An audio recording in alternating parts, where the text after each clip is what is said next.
Welcome to YGTV and YG One-on-One, written by FlexScripts and sponsored by Health Payment Systems. I'm your host, Paul M. Newberger, founder and CEO of the Young Guns Movement. On YG One-on-One, I bring CEOs, business leaders, and more to the set right here at Serendipity Labs to discuss who they are, what they do, and how they got there. YG One-on-One, written by FlexScripts, is just one of 4 shows here on YGTV, our very own channel designed to help you grow and succeed in your career, business, and life. If you haven't yet clicked the subscribe button below, do so right now so you don't miss a single episode of YGTV. Also, if you can't sit behind your computer, you can also listen to us on the Young Guns podcast. My guest today is none other than Terry Rowinski, the president of Health Payment Systems, a good friend and a great leader. I'm happy to have the chance to sit down with him and talk to him today. Please join me in welcoming Terry right after this short break.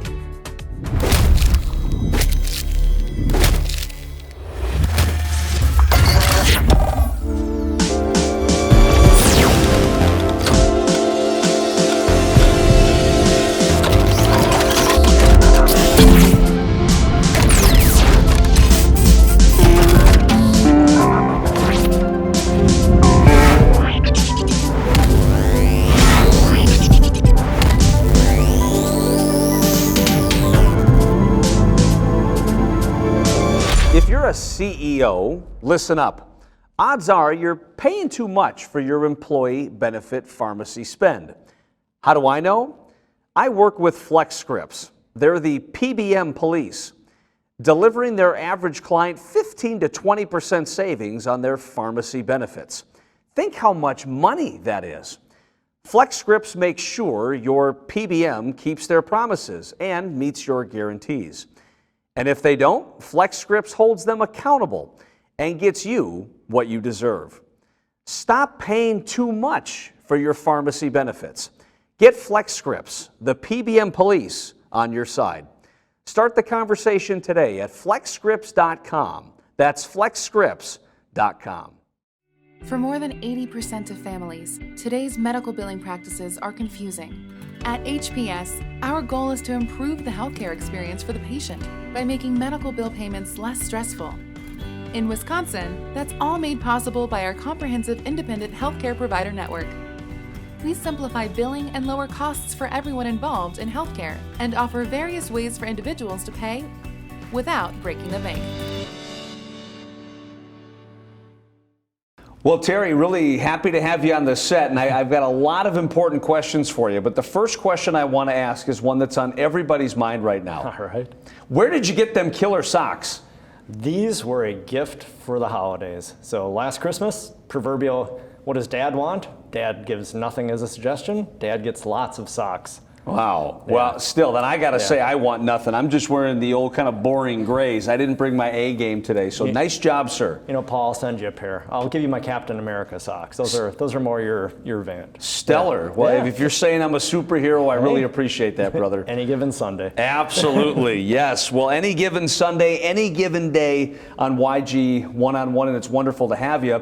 Thank you. One of the things that I really kind of want to start talking about fairly quickly is in the time that I've known you, I mean, you are just a student of the leadership field. Now, you are way too humble to say this, so I'm going to say it for you. You're one of the finest leaders I know. Thank you. And I mean that with all due sincerity, and I think the folks watching this program are going to see why I say that by the time it's done. But have you always been passionate about leadership? Have you always been a student of leadership, or did that just kind of come about later in life?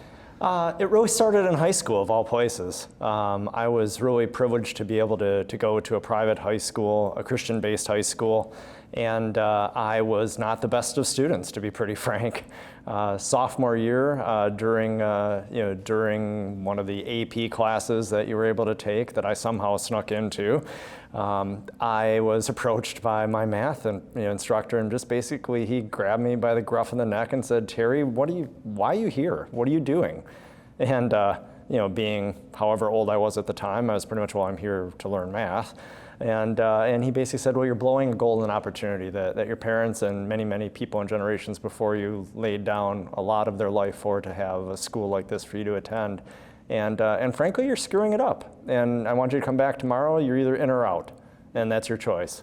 And that really, frankly, turned around my educational career and started me down the path of leadership, because I really respected the individual for what he had done to someone that was a little bit non-conventional, I would say, at the time. Now, my parents had a different point of view. After they heard the story, they were just like, well, okay, that's interesting. Really, in or out? And I said, yeah, that's exactly what he ended up saying. And ultimately, that ended up being kind of the next tiering of the making of me and just my life from an educational perspective, and frankly, just a grounding perspective, which really gave me that humble moment to reflect at an early age, which I'm incredibly thankful for.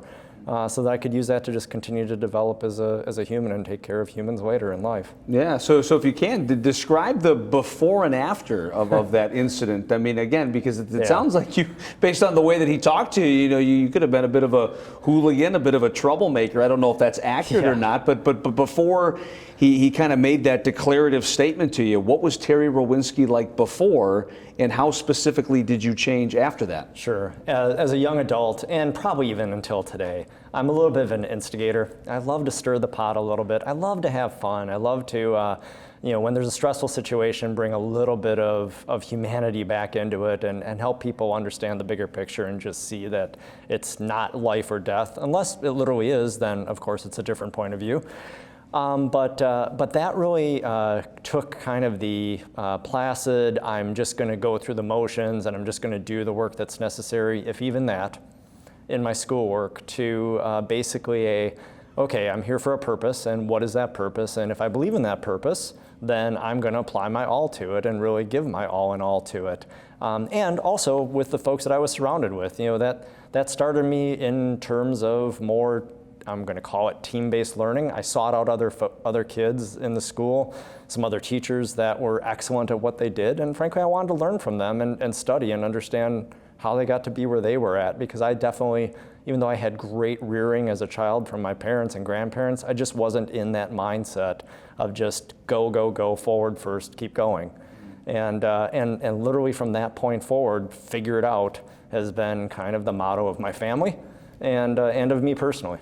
What are some of the things that you really get passionate about? And I've been kind of fortunate to see that passionate side of Terry Rowinski from time to time. And there's certain things that you get excited about. There's certain things that motivate you, drive you. I don't think you'd be the successful person and professional you are if that wasn't the case. Yeah. But as a leader, as a person, as a man, what are some of those things that you really get passionate about? Yeah, I use the phrase, work hard, pray hard. To be pretty frank, and you know me, I wear my Christianity on me everywhere in terms of what happens. And I don't do it just to be a person that's out there because I'm privileged to have a platform of being a leader in a company or anything, but I do it because I really mean it. I love to take care of fellow humans in terms of what we do, which is where I think this world is really broken today in terms of things that are happening around us, is that we're losing sight of that in a lot of things in life. And I love helping people learn and advance in terms of what they do within their lives as well. And I personally enjoy that immensely as well. And what I really mean by that, Paul, is that I have an intellectual curiosity quotient that needs to be filled just about each and every day to the brim. And if I'm not reading or studying or learning, and reading could be a book, it could be 160 characters through a text message or a text message itself, or through Twitter or whatever the case happens to be. It's just the opportunity to just learn and try and improve something from my own personal life or my family's life or my company's life, and then ultimately ripple that into the community. Yeah, and I think very rarely in life do people become who they are in a vacuum. Right. Like Terry's been a part of this environment. Terry has had all these people come in his life, and despite this, he still turns out this different way. Usually, we learn behaviors from people. We use individuals as role models to some degree. So you talked about how much you love to help people, and I can certainly attest that is definitely one of the things that make you you. Yeah. Who did you learn that from? I know your faith is very important to you, but was there an individual or two in your life that had a high degree of empathy, that was looking out for others? And if so, who was that, and how did that have an impact on you? Yeah, it really is probably down to two groupings of people. First and foremost, it was within my own family. So my grandparents on both sides of both of my parents' folks were just incredibly family focused and incredibly, give to others as much as possible in terms of just pouring into people. And that could be either through time, through money, through advice, through, whatever facility that they had to just really try and help others. They really believed in doing, and they did it really well. And you would have thought that would have grabbed a hold of me up until that moment, but it didn't until I had that catalyst, through that conversation with that instructor. So that's been a really big event. And then later in my career, when I was working at Kohl's department stores, I had an incredible adventure within that organization of helping to start, their .com, their e-commerce division within the mega of what Kohl's was back in the day. And there were a couple individuals on the senior team that, although I didn't necessarily get along with them all that well all the time, because I was the young kid, wet behind the ears, coming in with all the ideas, and I was going to change the world. They were good enough during and after my career to help give me a little bit of bumper management and mentorship in terms of what it really was like to become an executive in an organization. And I owe a lot to those folks, that I've also let them know about in life as well. Yeah, and I think you hit on something pretty important when you talked about one of the things that makes you is having a high amount of intellectual curiosity. Yeah. I would probably also go so far as to say, and I'm sure you'll agree, that's one of the things that makes a good leader a good leader. Sure. They don't just look at things at face value. They do their research, they're reading, they're absorbing new information, they're surrounding themselves with talented people, right. They're asking very good questions. So a two-part question for you with respect to intellectual curiosity. One, can that be taught? Are you born with intellectual curiosity, or can somebody learn how to be more intellectually curious as time goes on? Mm-hmm. And then number two, do you think having leaders with intellectual curiosity is the norm today or the exception? Oh, those are great questions. On the first, I definitely think it can be taught. And I believe that the educational system that we have through all facets of a young individual's life, and to us as adults older in life and where we're at, can continue to pour into people to help them be stimulated by the facet of learning, and to be stimulated kind of by the, oh, holy cow, look what I just actually discovered, whether it be within yourself or whether it be within the world that you live. While I think that some people are probably more naturally gifted at that, I think most certainly if people are willing to truly pour into one another and to help people learn, that you can effectively make it a lifelong exercise that will continue. And then it becomes just kind of self-fulfilling. You kind of get into that groove, almost the intellectual high of it, I'm going to say, in terms of continuing to just learn and learn and learn in terms of what's happening. And I love that. I think it's really cool from that perspective. And I forgot the second part of your question. But the second part of see, it's a good question when you get so carried away that you forget it. So the second part was really, do enough leaders today have intellectual curiosity? Like when you look at some of whether it's a small business, a medium-sized business, Sure. a large Fortune 500 company, would you say the majority of these leaders possess intellectual curiosity, or do you think that that's in rare supply today? I definitely feel in founder-led organizations and small to mid-sized businesses, you see that as, I'm just going to say, a higher proportion of people with that skill compared to very large organizations, large Fortune 500 companies perhaps. And I don't mean to dismiss leaders of those organizations and where they may be from a career life perspective, but there's different scope and size and scale of problems. When you're a small to mid-sized business, you are literally fighting for survival each and every day, and it's almost innate in the individual that's leading, or the leaders, the leadership team, however you want to characterize it, that you are stimulating one another and challenging one another to continue learning, because that's the only way that you survive. As you have larger and larger organizations that continue to promote really good folk to essentially be the leadership of those companies, their charge, what they're being charged to do changes, and frankly, it's their they're charged to essentially help make other leaders underneath them to be successful, quote unquote underneath in terms of what's happening. I'd rather be alongside people, from that perspective. I believe in really flat organizational structures. And I also just love that small to mid-sized business because I think you just thrive in those environments more so than the large, almost corporate companies that exist. Yeah, well, I think one of the things that's telling about you is it didn't take more than 5 minutes for you to sit in that lovely blue chair before you brought up your faith. Yeah. Now again, you and I have known each other for a while through C-Suite for Christ and the Star Group and all the other stuff that we're involved in. Yeah. So I know who you are. I've got a fairly good understanding of what makes you you. But it's kind of rare in today's day and age, in this politically correct climate, that a successful C-suite executive such as yourself, especially in a platform like this where a lot of people are going to see, Sure. brings up faith. So it just makes me think, let me rephrase it this way. Is it easy or difficult for a leader to be their true, authentic self? And the follow-up question to that is, how important is it, even if it's difficult, that they are? I think it has become more challenging in the world that we are in today to just be out there and be yourself in terms of who you are.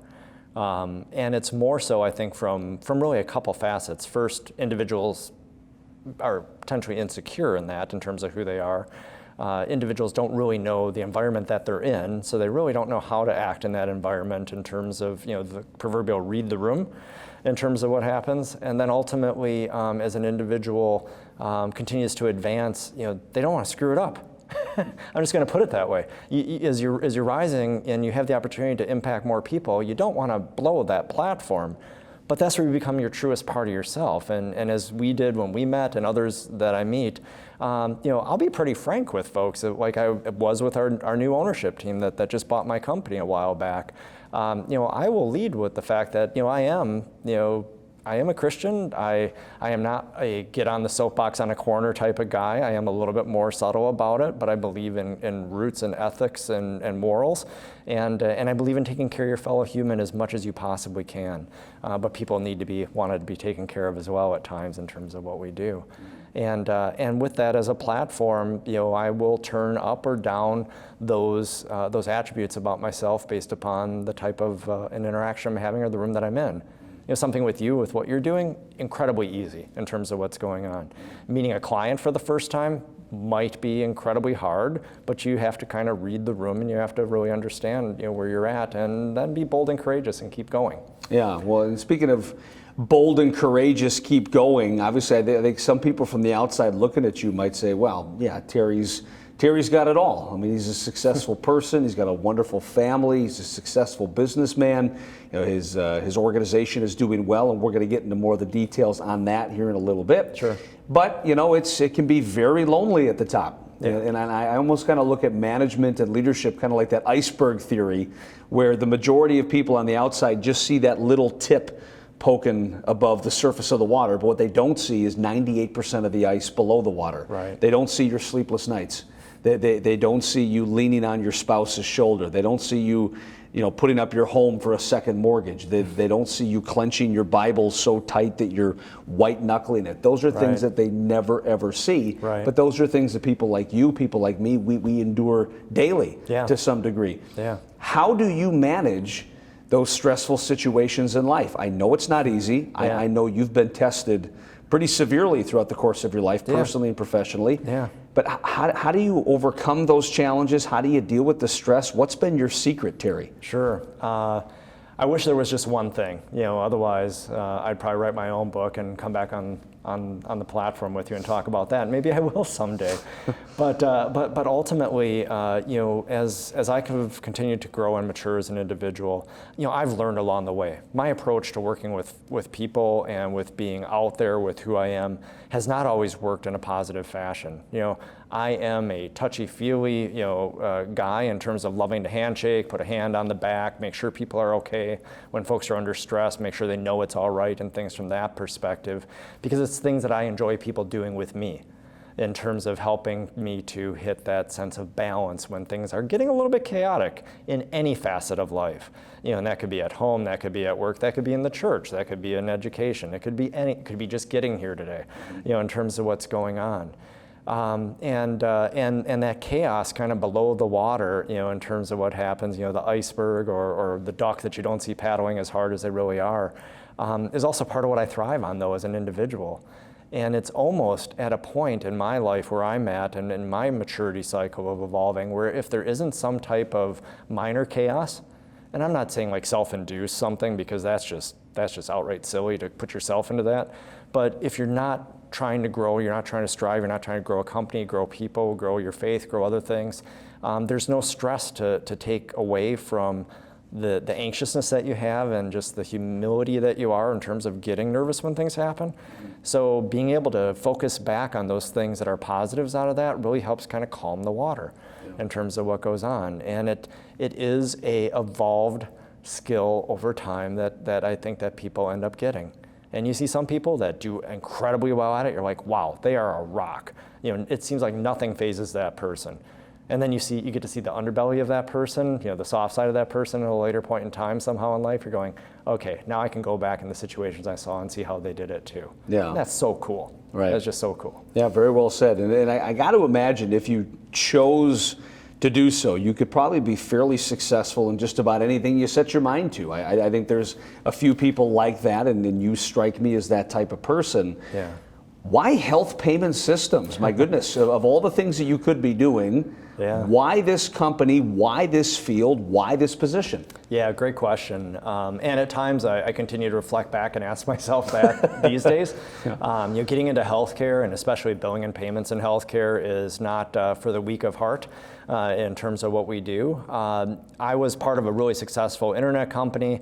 Of all things, we made an incredibly successful business, a founder-led organization, successful business out of selling costumes and decor and juvenile birthday parties and supplies online, right here out of Wisconsin, where nobody said we could do it, we did it, and it was just incredible. And I got to meet the HPS team as a part of what I was doing in my stewardship of the organization of helping people with their benefit plan.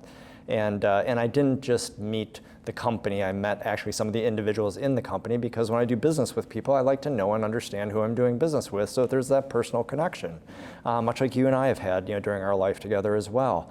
And as we were going through some transitions and owned by a venture capital company at my old firm, I had an opportunity where I was asked to come and be a part of something that was going to go from good to great over a life journey that really kind of tripped that intellectual curiosity quotient opportunity for me. And also it was something that was in the market as a product that was really trying to help people.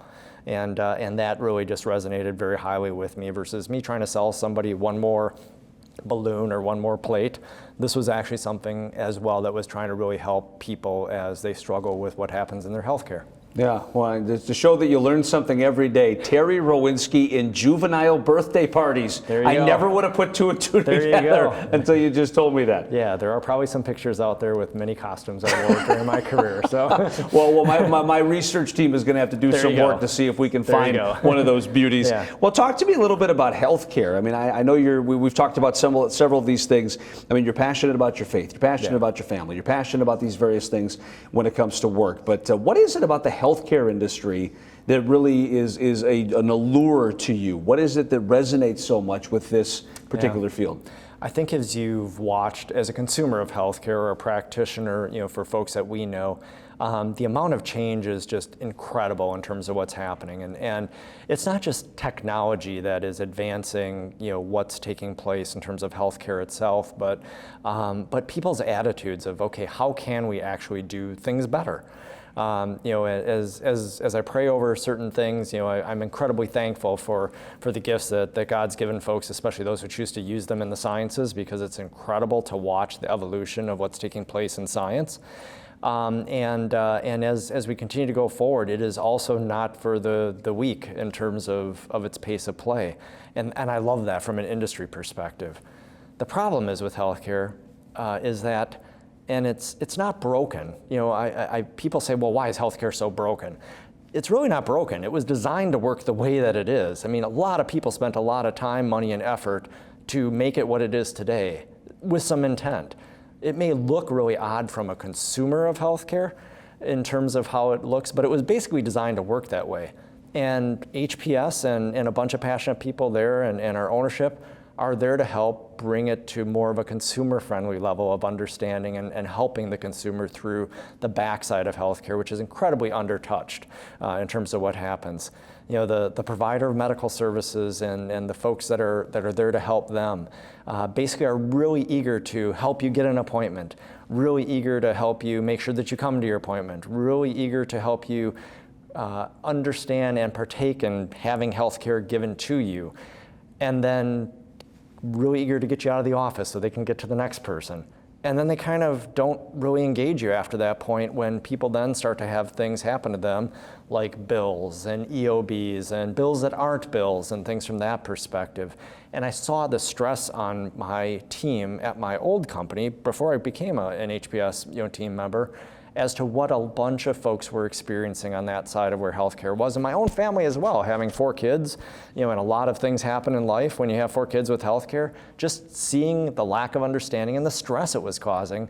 And this company is really trying, along with others in the industry now, to try and help the consumer de-stress and focus on things like being a part of their family, getting well, getting back to work, and having other people help them, advocate for them as a part of their billing experience. Yeah, well, one of the things I really like about this program, partly because it's mine and I can do what I want, is we don't shy away from tough conversations. I mean, they say you're not supposed to talk about politics and religion. Well, we've already talked about religion. There you go. Might as well talk about politics right now. All right, batter up. Let's go. So now, again, we don't have to bash one side or the other, but let's just say, and by the way, if I become president, you are going to be my HHS nominee. So just keep your schedule clear for the next 6 to 8 years or so, just so you know.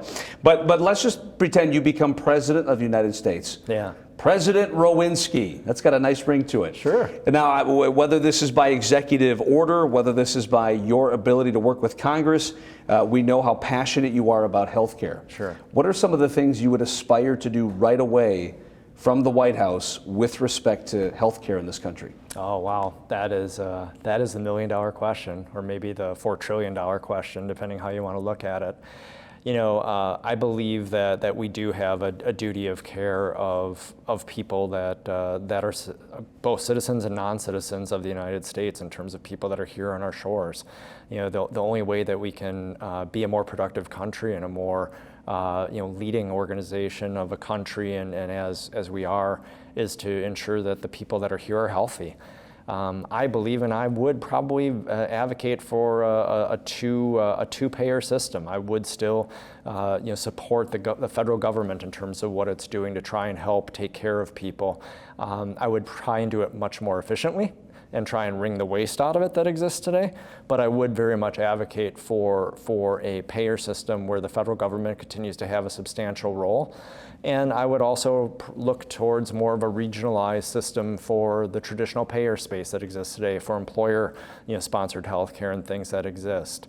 And allow healthcare systems to work together more, and insurance companies to work together more in a regionalized fashion in the U.S. to create almost centers of excellence in terms of regional-based healthcare, whether it be the Midwest or the Southwest or whatever, however you do it from a geography perspective, but really allow not necessarily cowboy free access, go everywhere, do everything, but most certainly allow for a lot more cooperation amongst what has been really a state-based program to create more efficient mechanisms to deliver and to cost it in terms of what we're doing.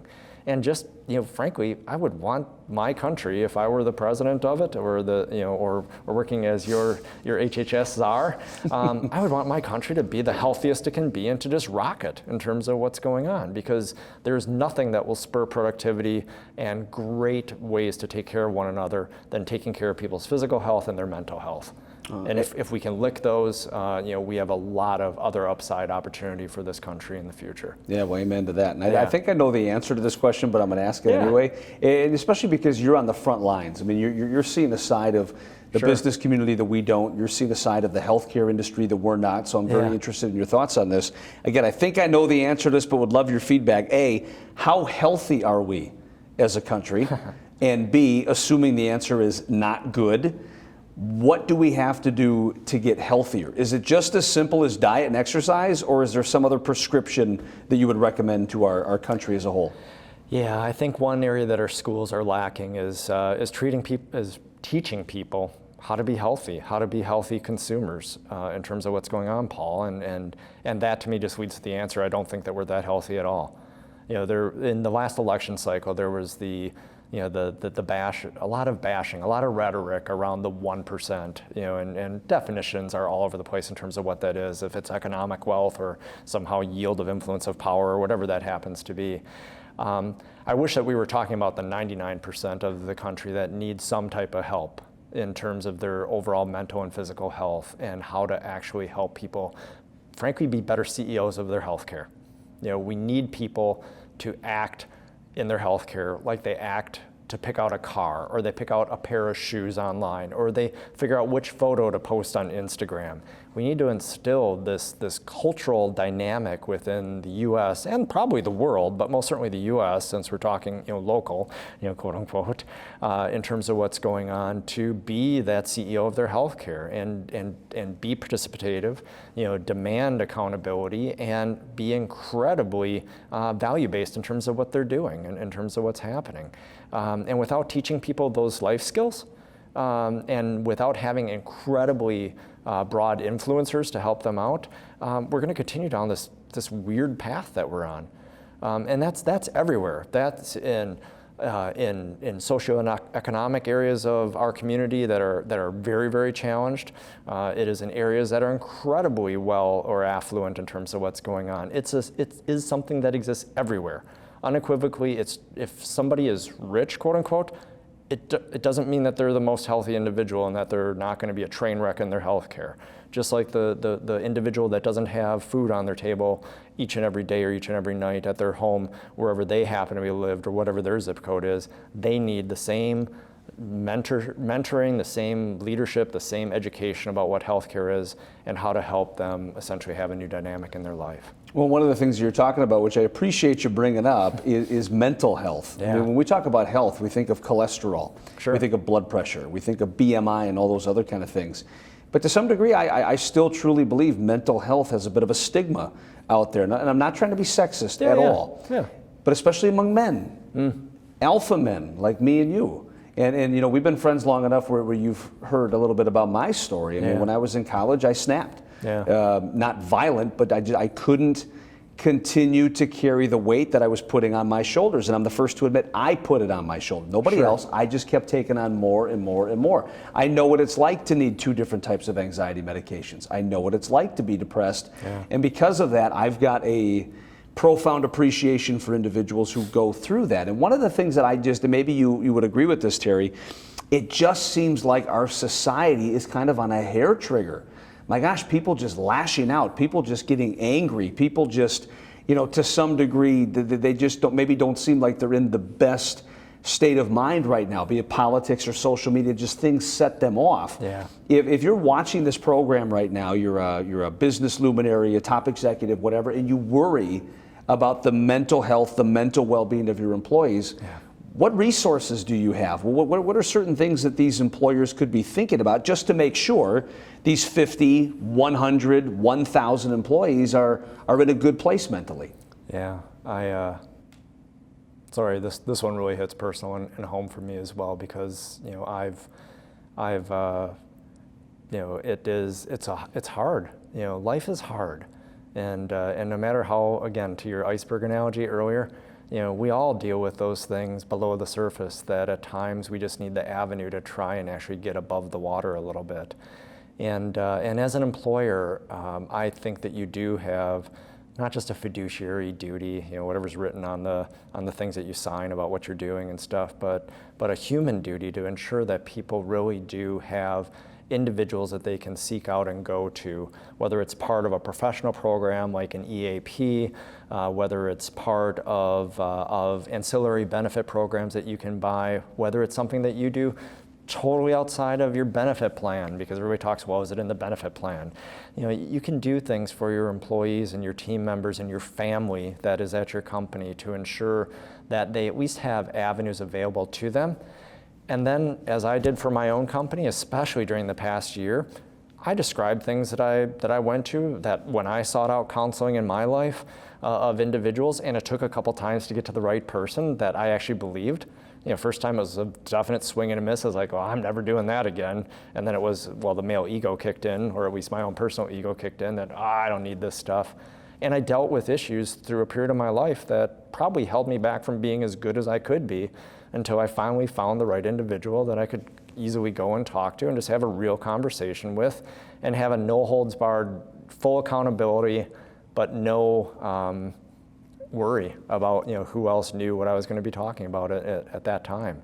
And that type of counseling can exist either for marital, it can exist for employment issues, it can exist for financial issues, it can exist for, I'm just trying to find my place in the world. I need somebody that can help give me a little bumper guidance in terms of what's going on. That whole aspect, I think, if we took care of our mental health, I believe our physical health would be incredibly much better, but people don't look at it that way.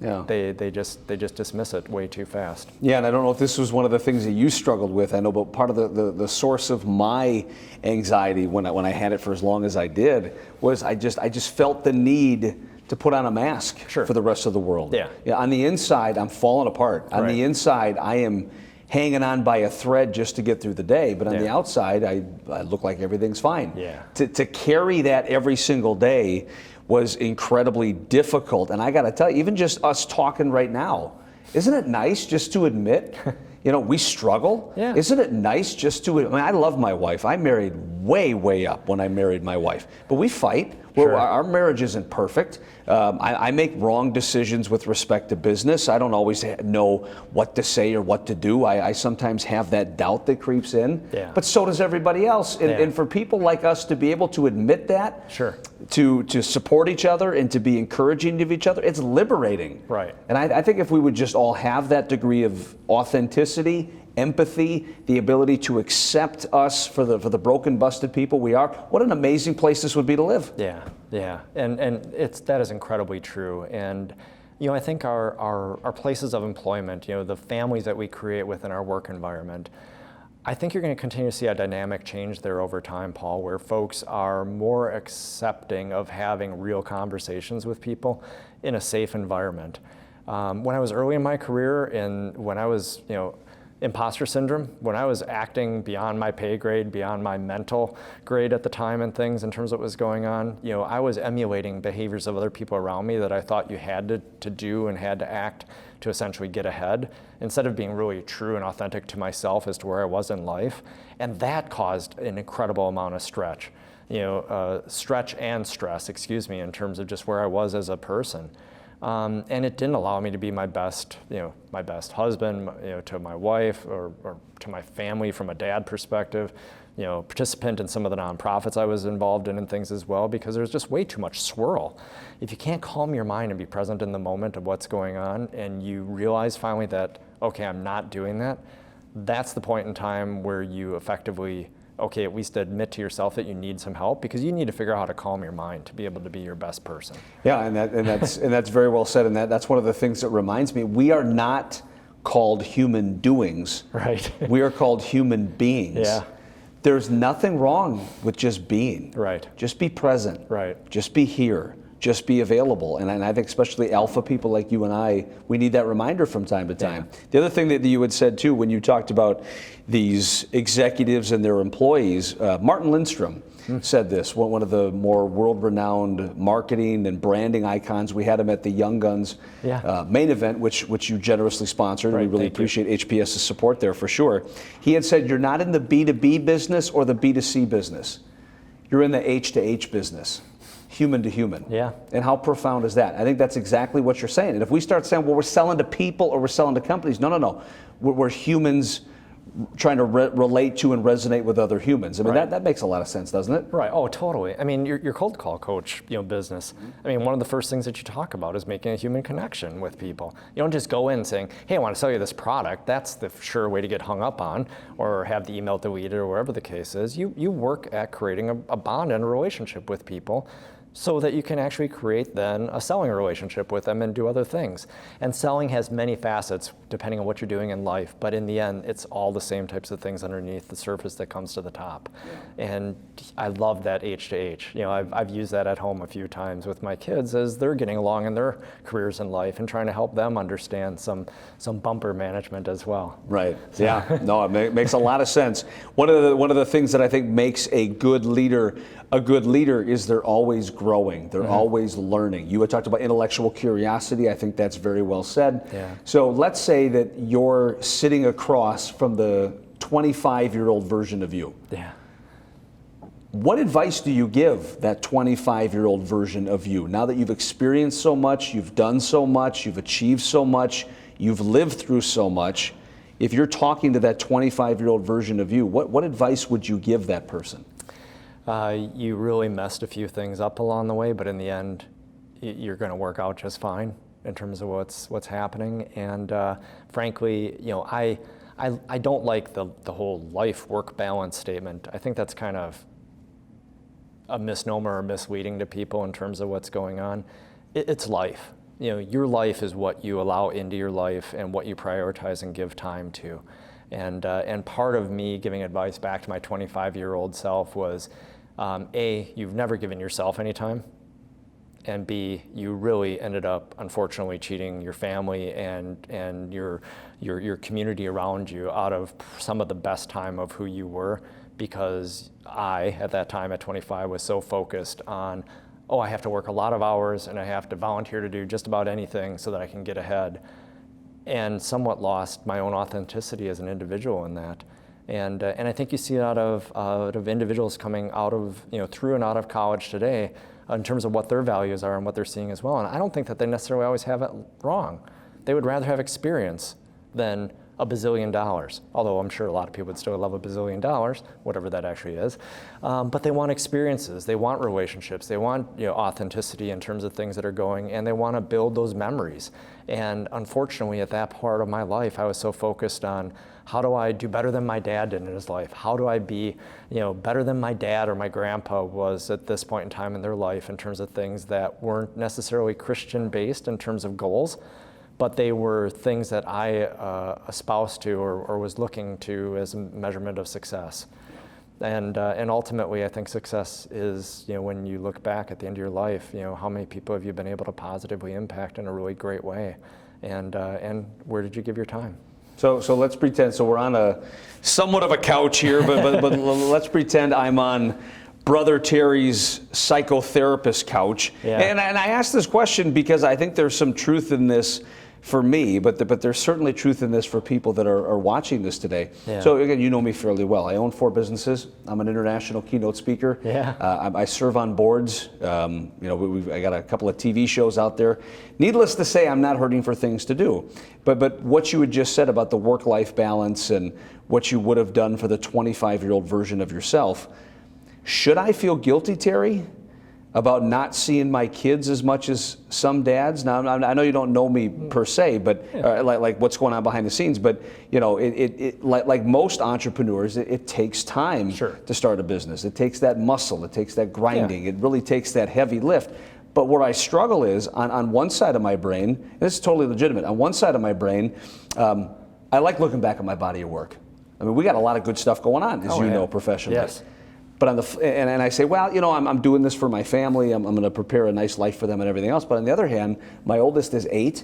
My middle child is 6. My baby girl is about to turn 4. How that happened, I don't know. And part of me, despite the fact that what I'm doing, I think is good for the family, I'm employing people and everything else, I feel guilty about missing time with my kids. Yeah. Should I? And if not, how do you ever find that medium happy ground? Well, what I've witnessed you doing, so we're on the psychotherapy couch together now, so, you know, and I would encourage other people to do it as well, and I've done it myself as well, is that you effectively do need to schedule those types of moments, you know, for yourself to be down, you know, have that downtime with your family. Don't touch the proverbial phone. Don't jump on the second you wake up to get online and see what somebody said about you, or if they liked something that you put out.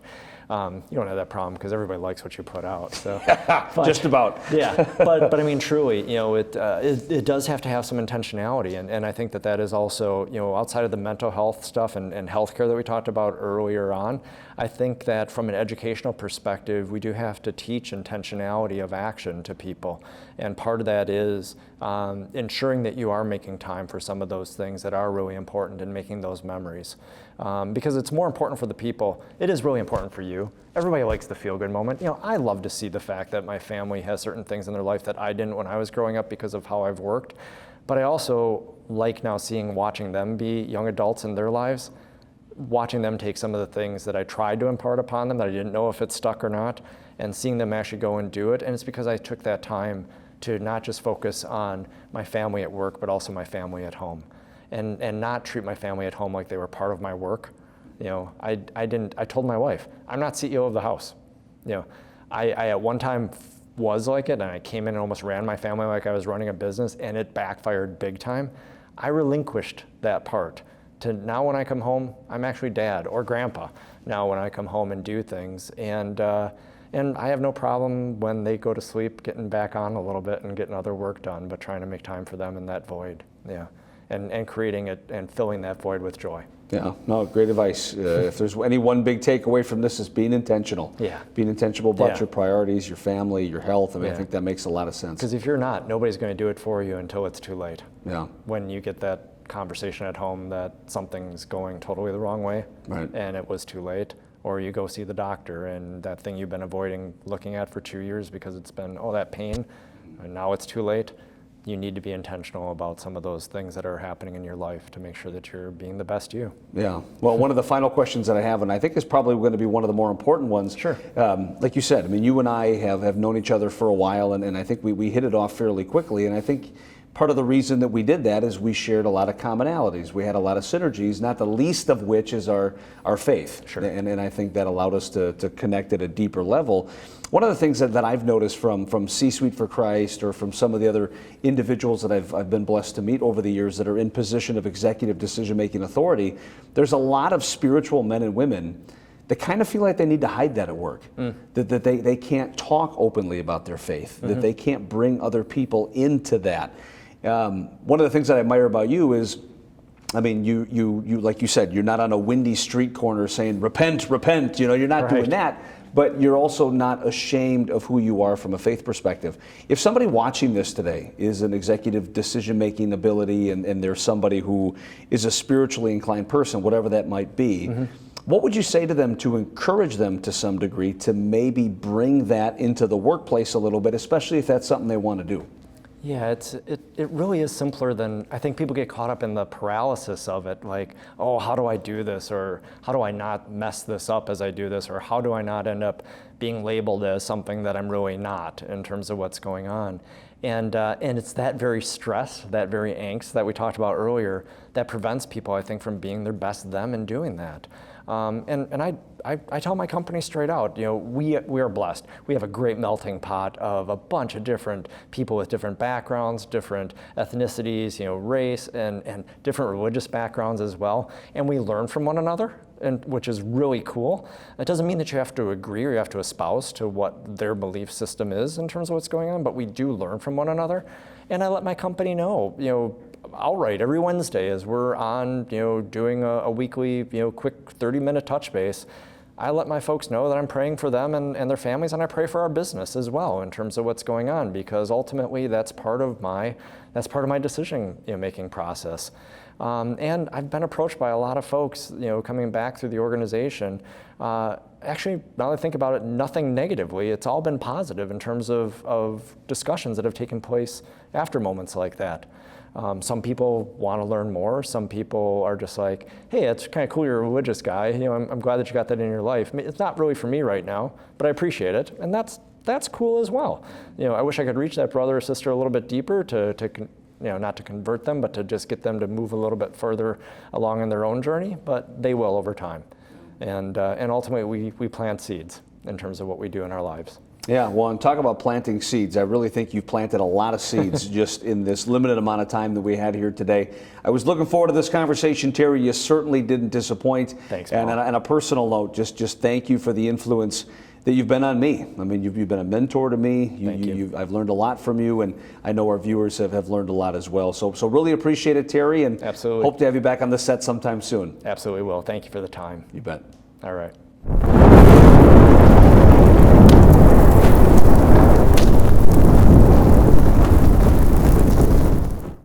Thanks to Terry for joining us here at Serendipity Labs for this episode of YG One-on-One, written by FlexScripts and sponsored by Health Payment Systems.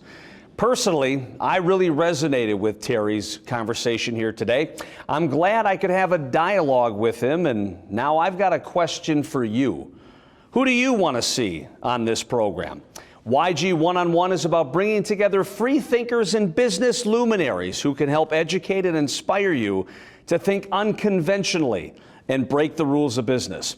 Drop your suggestion in the comments section below or on any of the Young Guns social media channels.